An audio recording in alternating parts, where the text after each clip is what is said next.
All right, here we go with another interview of a top UFC fighter. This time it's Ashley Yoder, all the way from Southern California, our original stomping grounds. Now we're in Las Vegas.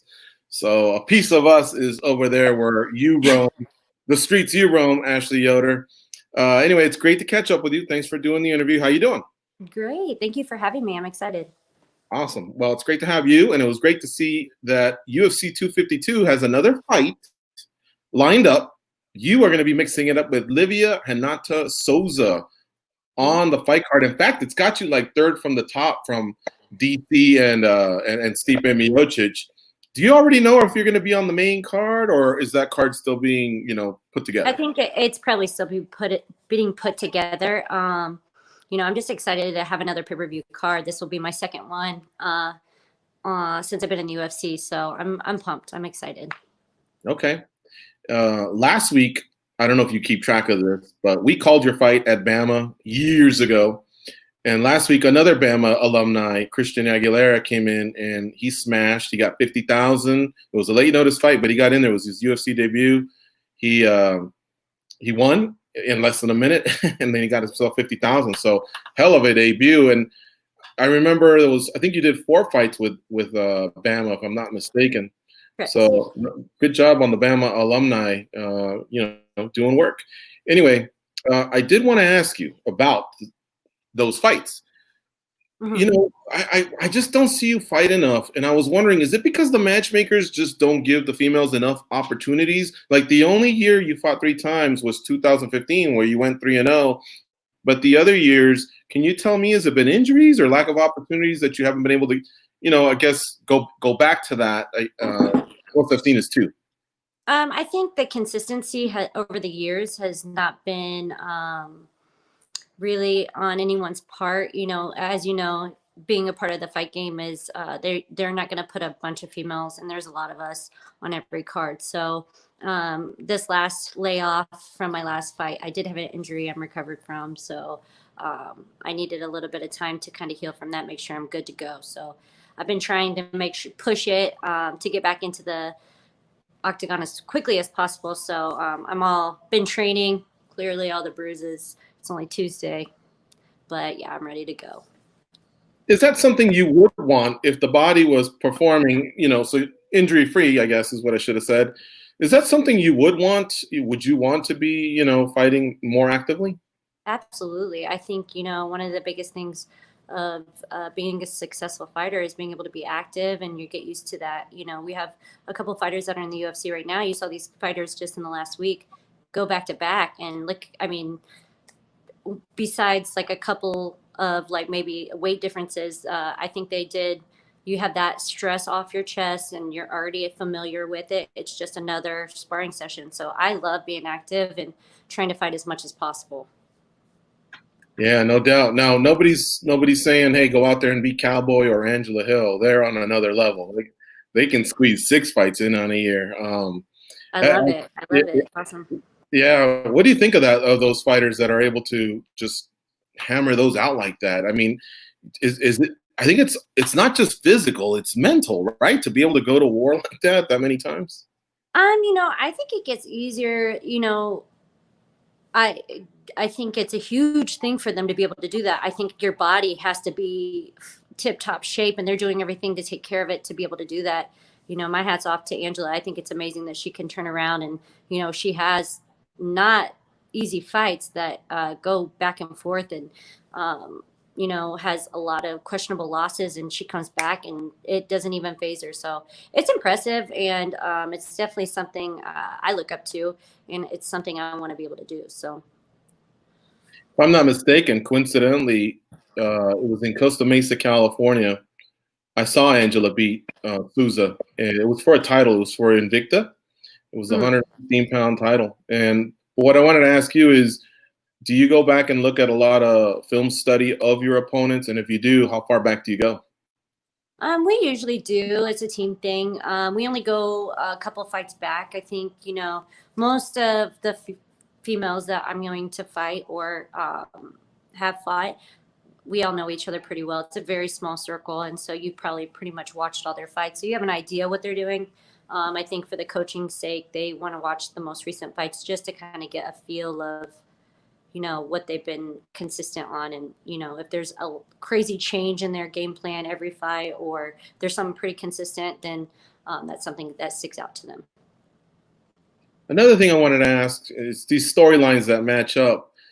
Brandon Moreno might have to fight Joseph Benavidez down the road, because Brandon he's gone up, in the rankings at flyweight. Joseph, of course, is going to fight for the vacant title left vacant by Henry Cejudo.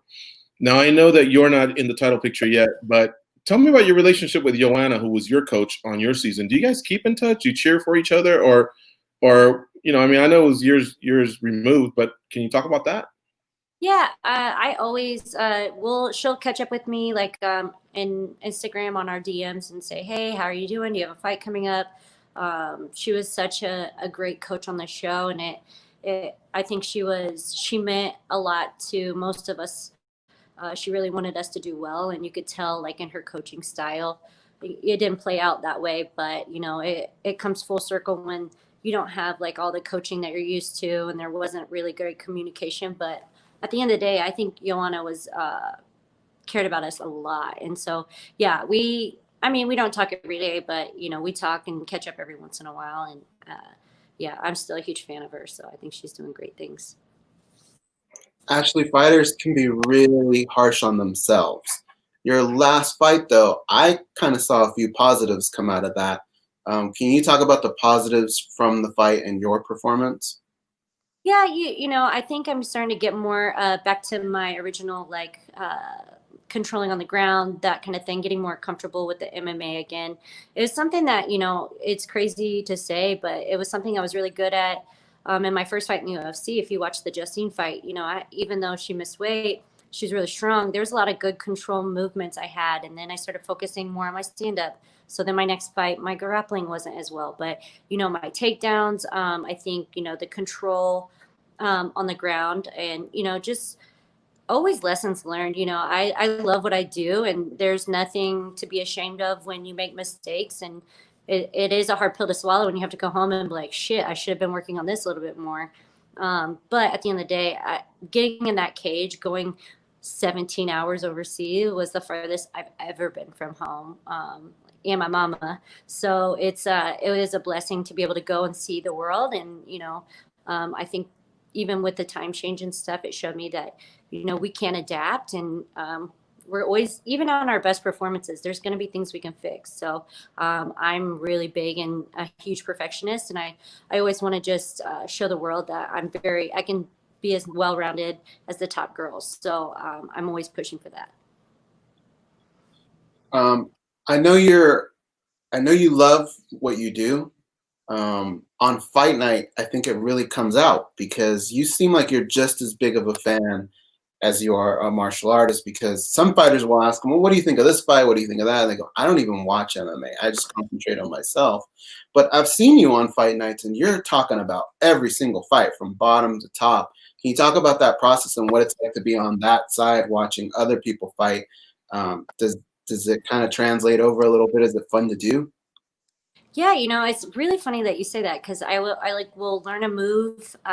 As most people know, I'm learning on the job. So there's things I learn every practice, even being in the UFC since 2016, that is new. So like there'll be like a move, a takedown that they just showed us. I'm like, I don't know if this will really work. And then literally I'll see someone do it in the fight. So I like seeing how like things can play out, things that work for certain styles of people. But yeah, I'm a huge fan, especially if there's someone that has either trained with us at our gym or one of our teammates has fought, just that having that relationship and knowing people. And of course, there's like, especially some of the undercards that, a lot of people sleep on are some of the best fights I've ever seen. So I'm just always trying to kind of grasp it and learn new things and see how things play out. So yeah, I'm definitely a fan for sure. When this pandemic started, things got very scary for sports in general, mixed martial arts, especially because there's so much contact. At any point, were you ever worried that this could possibly just all go away or take a very long time before it would actually come back?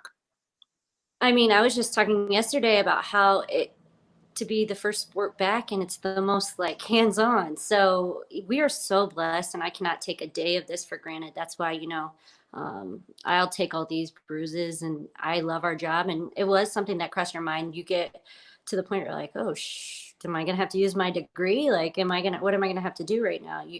We were in a serious period of time that we've never been ever in. So one of the biggest things though is just staying mentally focused on me being a trainer and helping the people that I've affected their lives by helping them become healthy. That was like, besides, it was like fighting. And then those people were at my top of my list of making sure I kept them in a good relationship and made sure that they're being just as good at home locked up as they were in the gym. So it was a lot for a long time. And I started adapting and getting a new lifestyle. And then all of a sudden now it's flipped back. So it's been a crazy ride, but it's something that we, as everyone, especially you guys, as much as we didn't have a job, the media didn't have anyone to interview, what to talk about. It was a hard time for everybody, but thankfully we're coming. I think there's a light at the end of the rainbow, or at the end of the tunnel, and it's going to get better. So. And you basically did my job for me. You brought up your degree and you brought up a light at the end of the tunnel. Here's the thing. When we go to your gym, this is what we get greeted with. We get greeted with smiles like yours, smiling Sam Alvey, a lot of positivity. I know your degree is a criminal justice degree. Can you talk a little bit about like what's going on right now and kind of give us a little bit of if there is a light at the end of the tunnel, like what your thoughts are, because you are a pretty positive person. That your whole gym has that positive vibe. Can you share your thoughts on everything going on? Yeah, on that side of it, I don't know if we're at the end of the tunnel anywhere for that side of it. But, I have 2 degrees from Indiana University, one being criminal justice, the other being African American diaspora studies. So I was immersed a lot of African history and kind of seeing the justice side of it. A lot of the classes that I had to take were the crime classes of color versus other color, or you had to learn a lot about African American diaspora studies just to be able to get a criminal justice degree, which kind of seems lopsided. And I've always said this, but I think one of the biggest things that people should focus on and need to be focusing on is not necessarily who's better, who's right. And, we all come from different backgrounds. And I watch a lot of political things now more than I ever have. And it's crazy to see that people can't, no matter what you say, someone's going to get mad, right? So everybody's going to be defensive. And I think where it starts is even from learning history of African Americans is we have to start with the homes, in our own homes. Every neighborhood, every side of it has to be educated, and we have to be open to understanding people's hurt and understanding them. So I don't know if we're anywhere near that, but I definitely think that it was something that was going to happen eventually. Crazy times, it happened right after all this, the virus and the lockdown. So it's pretty interesting. There's other initiatives and things that are going on, and they're trying to blame everyone else. But I think at the end of the day, and I know this sounds corny, but I always tell everybody from like semi-pro, he always says, everybody love everybody. And I always say that ELE all the time, even in every aspect of my life. So I think there's a lot of love that needs to be happening. And it sounds cliche, but it's an understanding of everyone and appreciating people's backgrounds. I heard even in Southern California, it wasn't to the degree of New York and Washington, D.C., but didn't Temecula also have some protesting going on? Did I hear that right? Yeah, it was pretty silent. I mean, they were very calm.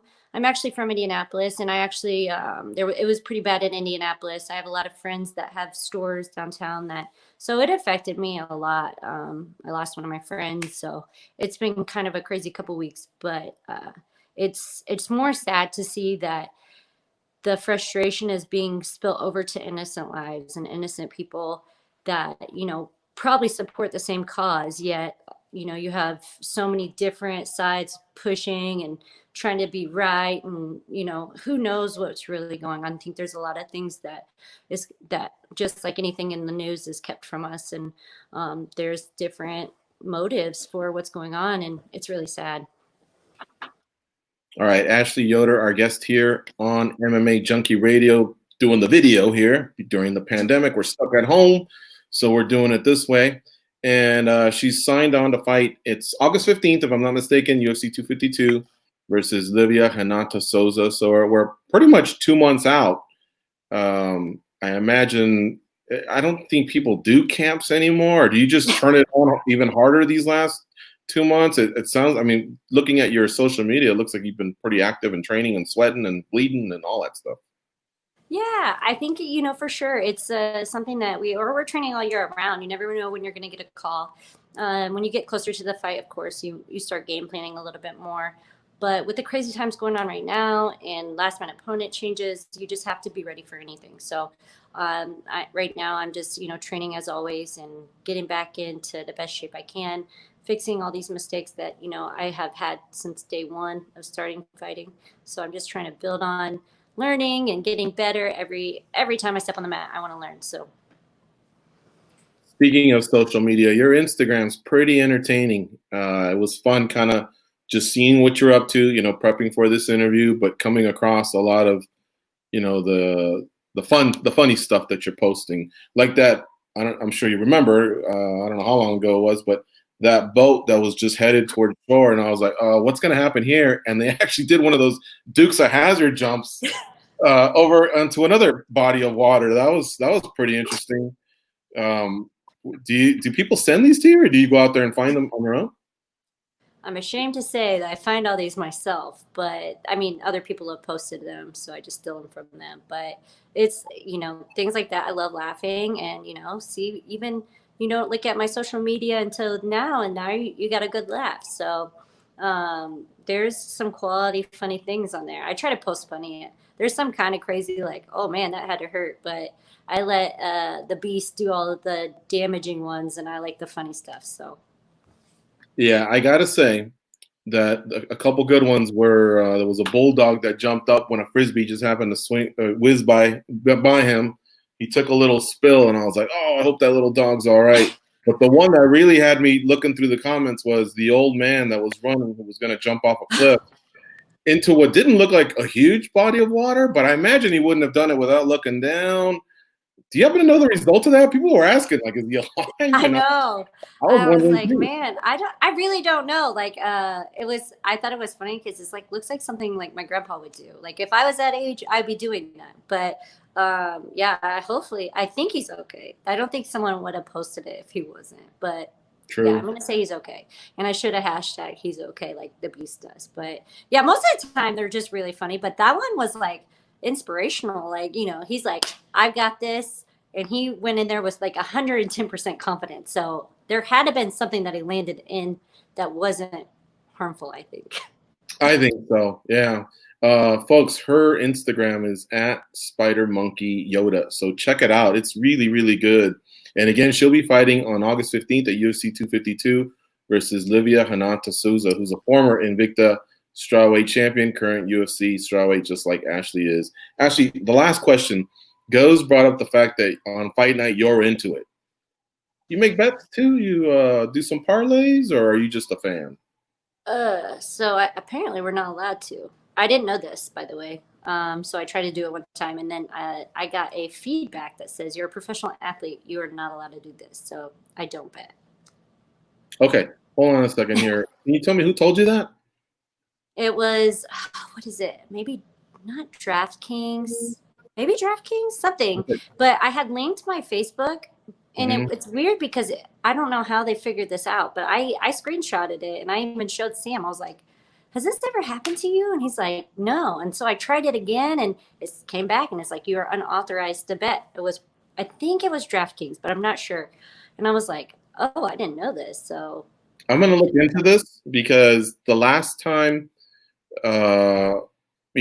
our normal studio is in the sportsbook at Mandalay Bay, so we're constantly on top of this. And I've even checked with Mark Ratner, the one of the VPs over at the UFC, it is not illegal for MMA athletes to gamble. It's only illegal to obviously gamble on yourself to lose. Right. That would obviously be horrible. For you to even gamble on yourself to win, it would probably be tacky. You probably just want to give the money to Sam Alvey or somebody and just put 10 grand on myself or whatever. Right. But even then, I don't believe that's technically illegal.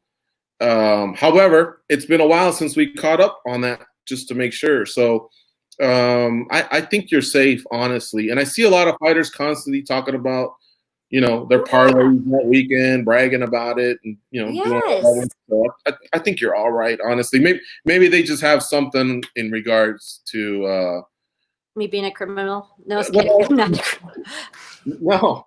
I'll find the screenshot. It literally said professional athlete. I will show you, or I'll find it. Yeah.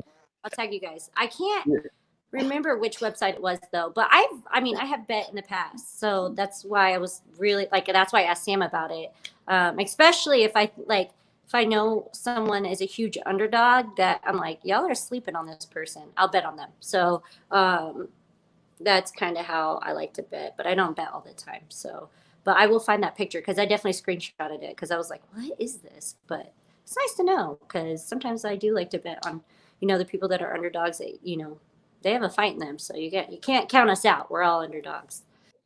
Well, listen, hey, it's been great catching up with you. Sorry about the mix-up early on. I'm glad we got you on the show here, and it's great to preview this fight. I mean, you still got a whole camp ahead of you, so perhaps in 2 months on Fight Week, if everything's going good, we can do one last catch-up, and you can tell us how camp went. But in the meantime, stay safe out there, stay healthy, and have a safe camp. And we'll talk to you soon.